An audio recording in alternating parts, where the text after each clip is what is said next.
Hello student, last week में आपने पढ़ा था relationship between solubility and solubility product, that is KSP and S।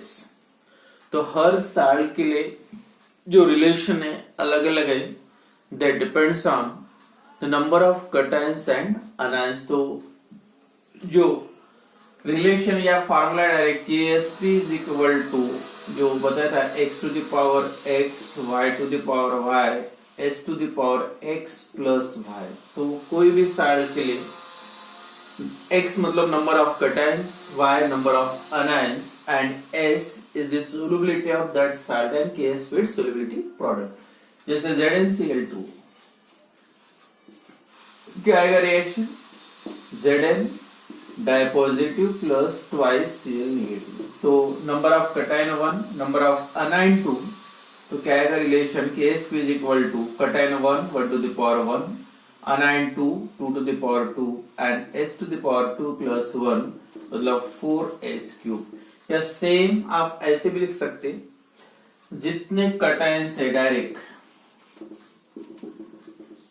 कितने कैटायंस है 1, तो इसके लिए 1s ले लो टू द पावर 1। कितने अनायंस है 2, that is 2s to the power 2 होगा। ये भी फार्मूला डाले, जितने कैटायन है उतने s उतना ही पावर, जितने अनायन है 2s to the power 2, 1s to the power, answer उतना आएगा। देखो s इंटू 2 का स्क्वायर 4 और s स्क्वायर मतलब कितना हुआ 4s क्यूब। तो सेम है, लेकिन ये भी चलेगा, ये डायरेक्ट आप लिख सकते हैं, लेकिन प्रॉब्लम सॉल्व करते टाइम फार्मूला लिखना पड़ेगा। डायरेक्ट प्रॉब्लम जैसे एमसीक्यू में सॉल्व करना है तो जितने कैटायंस है उतने s ले लो और उतना ही उसका power. Same number of anions मतलब 3 तो 3s टू द पावर 3। इस टाइप से ये जो रिलेशन है न्यूमेरिकल्स क्लियर, साथ में जो 2 मार्क का क्वेश्चन भी आता है, give the relationship between KSP and S। Then इसी के बेसिस पे जो नेक्स्ट टॉपिक है कंडीशन फॉर प्रेसिपिटेशन। तो प्रेसिपिटेशन कब होगा? प्रेसिपिटेशन का मतलब अगर कोई साल्ट डिजॉल्व फॉर्म में है सॉल्यूशन में,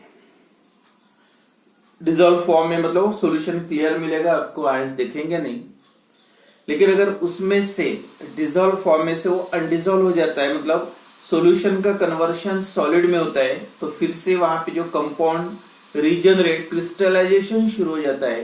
क्रिस्टलाइजेशन मतलब सॉलिड सेपरेट होना सॉल्यूशन में से, that process is called as the precipitation. अब प्रेसिपिटेशन कोई भी साल्ट जब डिसॉल्व करोगे वाटर में, क्लियर सॉल्यूशन मिलेगा या प्रेसिपिटेशन होगा या फिर से लिक्विड सॉलिड का कन्वर्शन, लिक्विड का कन्वर्शन सॉलिड में होगा, ये कब हो सकता हो, किस पे डिपेंड है? दैट प्रेसिपिटेशन डिपेंड्स ऑन, तो डिपेंड्स ऑन यहाँ पे 2 फैक्टर है कि याद रखना है, एक सोल्युबिलिटी प्रोडक्ट एंड दूसरा ionic product. That is solubility product KSP और आयोनिक प्रोडक्ट के लिखते हैं IP। Solubility products and ionic product, ये दोनों का कंपैरिजन करके आप डिसाइड कर सकते सॉल्यूशन में कब प्रेसिपिटेशन होगा या नहीं होगा। तो पहले दोनों में क्या फर्क है सबसे पहले क्लियर करते हैं। सोल्युबिलिटी प्रोडक्ट एक्चुअली जो फॉर्मूला या डेरिवेशन इक्वेशन लिखोगे जैसे KSP का है, सेम आपको आयनिक प्रोडक्ट का भी आएगा। मतलब ionic product of electrolyte is same as that of solubility product. मतलब जितना जो सोल्युबिलिटी प्रोडक्ट रहेगा वही आयनिक प्रोडक्ट है, but only difference is that, जो दोनों का डिफरेंस है, सोल्युबिलिटी प्रोडक्ट आयनिक प्रोडक्ट का जो भी एक्सप्रेशन ऑफ लिखोगे, जैसे KCl का आपको आयनिक प्रोडक्ट लिखना है पोटेशियम क्लोराइड, क्या आएगा reaction K positive plus Cl negative. तो KSP is equal to direct लिखोगे concentration of K positive into concentration of Cl negative. अब अगर आपको आयनिक प्रोडक्ट लिखना है तब भी सेम ही आएगा, concentration of K positive into concentration of Cl negative. दोनों में फर्क क्या है? दोनों सेम है, but only difference is that expression of ionic product contain ions of that electrolyte, मतलब cations and anions under any condition। कोई भी कंडीशन, मतलब जैसे डिसॉल्व किया, थोड़ा सा डिसॉल्व करोगे तभी जो प्रोडक्ट आएगा आयनिक प्रोडक्ट बोल सकते, ज्यादा डिसॉल्व करोगे कितने, under any condition. But KSP is मतलब KSP expression only contains the concentration of ions when equilibrium is exist, मतलब जब डिसॉल्व करोगे उसके बाद इक्विलिब्रियम फॉर्म होगा तब का एग्जैक्ट जो कॉन्सेंट्रेशन आयंस का होता है that is KSP। Other than this, मतलब ये छोड़ के कभी भी इससे सोल्यूट ज्यादा भी हो सकता है, मतलब इक्विलिब्रियम फॉर्म होता तो उसका मतलब सॉल्यूशन कौन सा हो सकता है, सैचुरेटेड सॉल्यूशन। और एग्जैक्टली सैचुरेटेड सॉल्यूशन की जो कॉन्सेंट्रेशन है आयनिक प्रोडक्ट मतलब आयंस का प्रोडक्ट है कॉन्सेंट्रेशन का, that is called as the KSP। But other than that equilibrium form होने के पहले का या इक्विलिब्रियम के बाद का जो आयंस का प्रोडक्ट रहेगा that is called as the ionic product. ये जो मेन डिफरेंस है थोड़ा सा याद रखो। Ionic product is the product of molar concentration of ions under any condition and solute product is the product of molar concentration of ions या molar concentration molar equilibrium concentration of ions। जब equilibrium form होता है तब का जो concentration रहेगा that is called as ionic product of that solute, ionic product of that salt। कोई भी salt होगा या compound होगा, acid होगा, base होगा तो ionic product। तो ये दोनों का कंपैरिजन करके आप डिसाइड कर सकते either precipitation takes place और नॉट। तो यहाँ पे तीन कंडीशन है। Number 1, first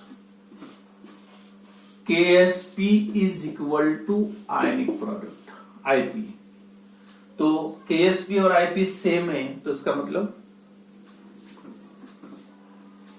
AB reversible, A positive B negative. अगर ये जनरल साल्ट एग्जांपल लिया तो जब इक्विलिब्रियम फॉर्म होता है एग्जैक्ट इक्विलिब्रियम तब जो ये under any condition ionic product का मतलब जो सोलुबिलिटी प्रोडक्ट में जो आयंस रहेगा वो भी कॉन्सेंट्रेशन का आप आयनिक प्रोडक्ट बोल सकते, लेकिन हर प्रोडक्ट को आप KSP नहीं बोल सकते।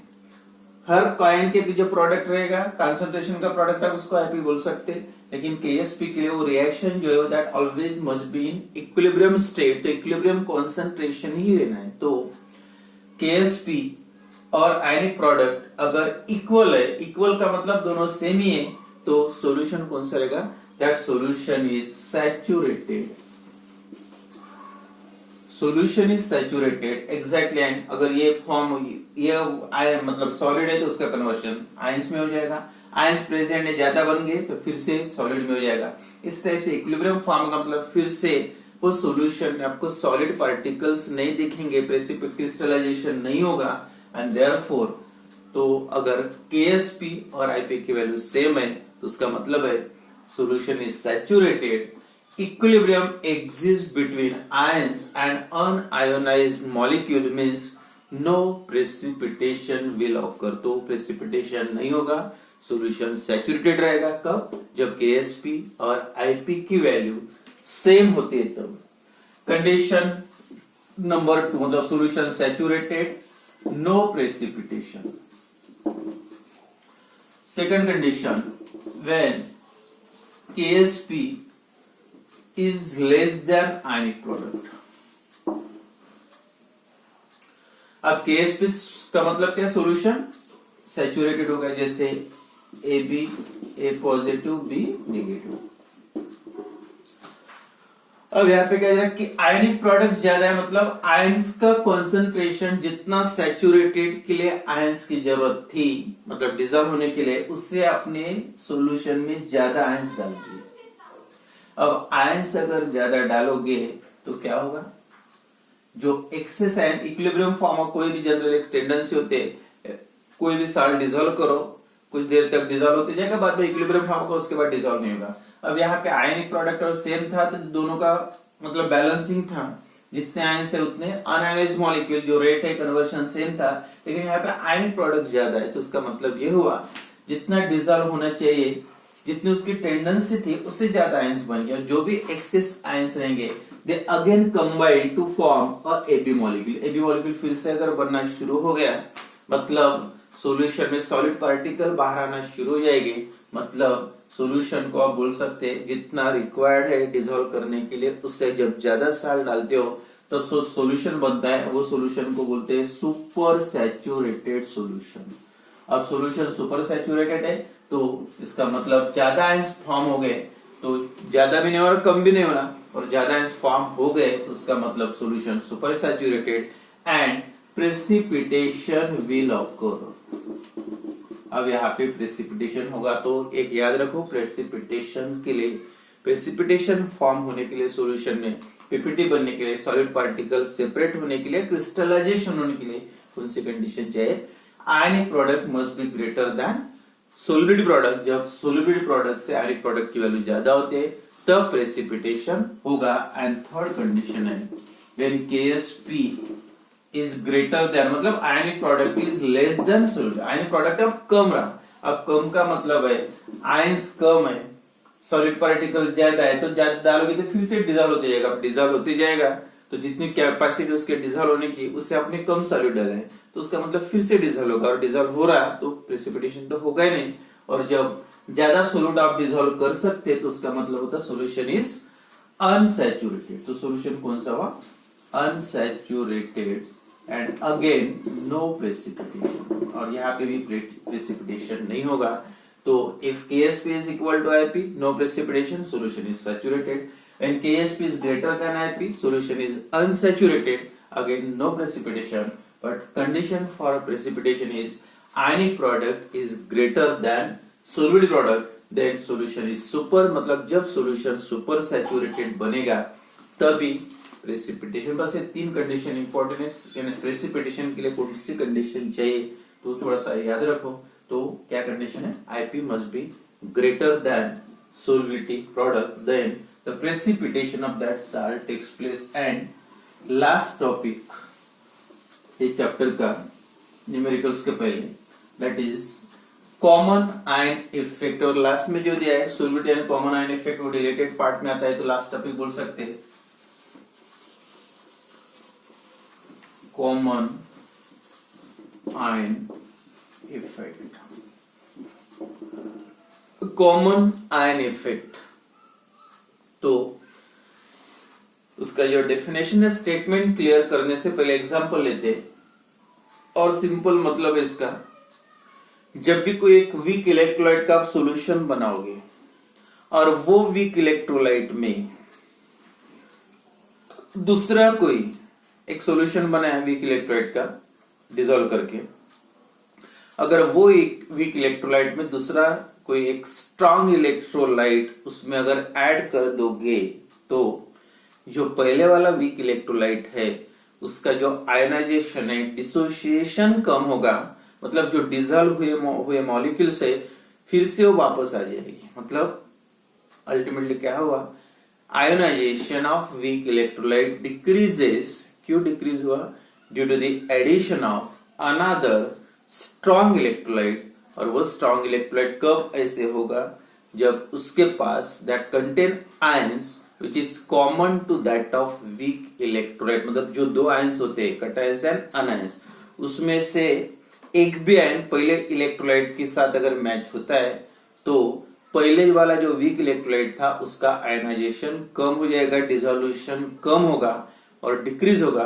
तो यही उसका स्टेटमेंट में लिखना है। तो एग्जांपल लिखते देखो, aqueous solution of acetic acid and salt, its salt like sodium acetate। aqueous solution है एसिटिक एसिड का और साल्ट का, acetic acid CH3COOH and this acid is weak acid. और दूसरा कंपाउंड है साल्ट, उसी का साल्ट एसिटिक एसिड का sodium acetate, sodium salt of acetic acid. ये साल्ट जनरली स्ट्रॉन्ग इलेक्ट्रोलाइट और ये वीक है। अब दोनों का आपने पहले एसिटिक एसिड डिसॉल्व किया, उसके बाद उसमें strong electrolyte sodium acetate add कर दिया। जितना डिसॉल्व हुआ था पहले एसिटिक एसिड, जो मतलब आयनाइजेशन हुआ था वो आयनाइजेशन कम हो जाएगा ये ऐड करने से। अब क्यों कम होगा? देखो ये दो रिएक्शन लिखेंगे पहले। Acetic acid being weak acid it dissociate to a limited extent, means not dissociate, ionize completely, उसका ionization complete नहीं होगा, मतलब reversible reaction, CH3COO negative plus H positive। And second, salt being strong electrolyte is dissociate completely, that form CH3COO negative plus Na positive। दो में common क्या दिख रहा है आपको, जैसे नाम दिया कॉमन आयन इफेक्ट, इसके पास भी एसीटेट आयन है, एसिटिक एसिड, और सोडियम एसीटेट के पास भी एसीटेट आयन प्रेजेंट है, दोनों के पास एसीटेट आयन है, इसलिए उसको नाम को दिया कॉमन। इसके पास जो है उसी के पास मतलब स्ट्रॉन्ग इलेक्ट्रोलाइट के पास सेम कॉमन आयन प्रेजेंट है। अब पहले वाले का डिसोसिएशन क्यों कम होता है, उसके आयंस क्यों कम होते हैं, या एसिडिक रहा सोल्यूशन तो एसिडिटी उसकी कम हो जाती है, उसका रीजन क्या है ये देखो। जब भी कोई इलेक्ट्रोलाइट डिसॉल्व करते हो तो डिसॉल्व होते जाएगा, उसके बाद में जितनी उसकी कैपेसिटी कम रहेगी इक्विलिब्रियम फॉर्म होगा, उसके बाद एक भी आयंस आप ऐड करोगे तो डिसॉल्व नहीं होगा, मतलब आयनाइजेशन स्टॉप होगा, मतलब जितना कंसंट्रेशन आयंस का है उतना अनआयनाइज्ड मॉलिक्यूल का। लेकिन आपने क्या करते हैं, स्ट्रॉन्ग इलेक्ट्रोलाइट डिसॉल्व कर दिया, मतलब solution contain both this compound acetic acid and salt dissociates and form of ions, but both these compound form a common ion, कौन सा, acetate ion। ये आयन दोनों में कॉमन है। अब जैसे पहले इक्विलिब्रियम कांस्टेंट था, सिस्टम बैलेंस स्टेट में थी, अब जैसे आपने ये साल्ट ऐड कर दिया तो ये साइड बोल सकते हैं कौन सा आयन है, एसिटेट आयन, ये साइड बढ़ जाएगी, मतलब उसका एसिटेट आयन का कॉन्सेंट्रेशन बढ़ गया, एंड और जैसे इसका कंसंट्रेशन बढ़ा, अब बाकी छोड़ दो पार्ट, अगर इसका कंसंट्रेशन बढ़ता है तो ये साइड ज्यादा होगी, जो पहले बैलेंस हो गई थी अब ये साइड बढ़ गई, तो अब सिस्टम क्या करेगी, खुद को बैलेंस करने के लिए जितने भी excess of acetate ion according to Le Chatelier principle, chemical equilibrium में एक टॉपिक था Le Chatelier principle, when any system it is in equilibrium state if it subjected for the change or subjected to the change of concentration या pressure temperature, कोई भी अगर उसको disturb करोगे तो सिस्टम क्या करेगी, फिर से इक्विलिब्रियम फॉर्म करने के लिए इक्विलिब्रियम शिफ्ट करेगा अपोजिट डायरेक्शन में, मतलब जिस डायरेक्शन में बढ़ा है वो डायरेक्शन में शिफ्ट होकर अब ये डायरेक्शन में बढ़ गया, तो जितने भी एक्सेस एसिटेट आयन फॉर्म हो गए तो ऑल दैट कंबाइन विद, अब निगेटिव किसके साथ कंबाइन होगा, H पॉजिटिव, तो स्ट्रॉन्ग है इनके साथ कंबाइन होगा, combine with H positive ions. अब इसके बाद ये जो आयन बना है एसिटेट आयन ज्यादा था because of addition of this electrolyte containing common ion that combine with H positive ion and form of original weak acid, मतलब इक्विलिब्रियम बोल सकते कौन सी डायरेक्शन में, फिर से एसिटिक एसिड बन रहा है, तो फिर से एसिटिक एसिड बनेगा क्योंकि H पॉजिटिव का कंसंट्रेशन धीरे धीरे कम होते जाएगा, और जैसे H पॉजिटिव का कंसंट्रेशन कम हो रहा मतलब एसिटिक एसिड का डिसोसिएशन कम हो रहा, क्यों कम हो रहा, because of addition of strong electrolyte containing common ion था, इसलिए common ion नहीं होता तो नहीं पॉसिबल।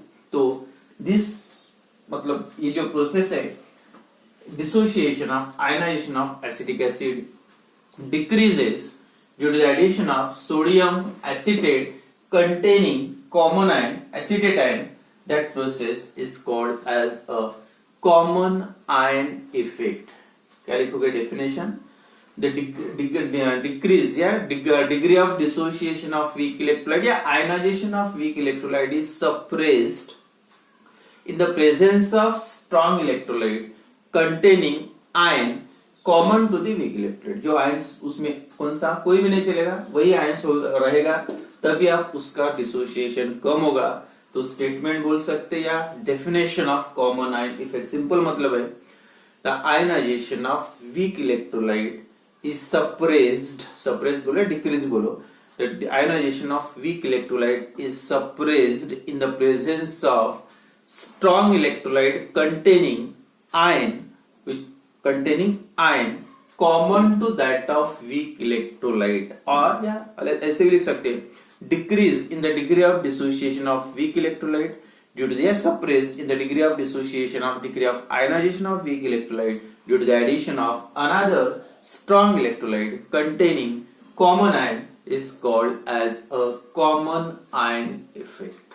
या एक जनरल एग्जांपल लेंगे, सोडियम क्लोराइड का अगर आप सॉल्यूशन बनाओगे तो जनरली ये एक एप्लीकेशन है, यहाँ पे नहीं है आपके सिलेबस में दिया नहीं है, एप्लीकेशन है purification of salt. Sodium chloride जो साल्ट होता है, कॉमन साल्ट होता है, उसको प्यूरिफाई करने के लिए टेक्निक अप्लाई करते हैं कॉमन आयन इफेक्ट की।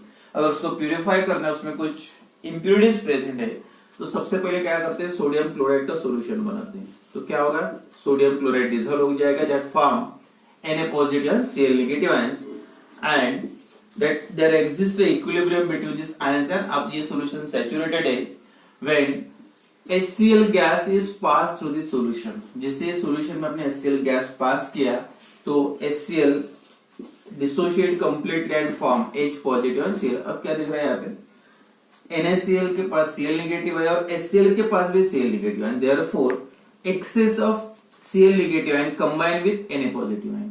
और जितने भी आप HCl के मॉलिक्यूल्स डालोगे Cl का कंसंट्रेशन बढ़ेगा और जो भी एक्स्ट्रा Cl आयंस है that combine with Na positive and equilibrium shifted in reverse direction, मतलब फिर से सॉल्यूशन में सोडियम क्लोराइड जो डिसॉल्व हुआ था फिर से सॉलिड पार्टिकल सेपरेट होना शुरू हो जाएगा, मतलब सोडियम क्लोराइड का अल्टीमेटली क्या हो रहा है, आयनाइजेशन डिक्रीज होगा। तो thus due to the addition of strong electrolyte like HCl that ionization of sodium chloride decreases and therefore is called as again common ion effect.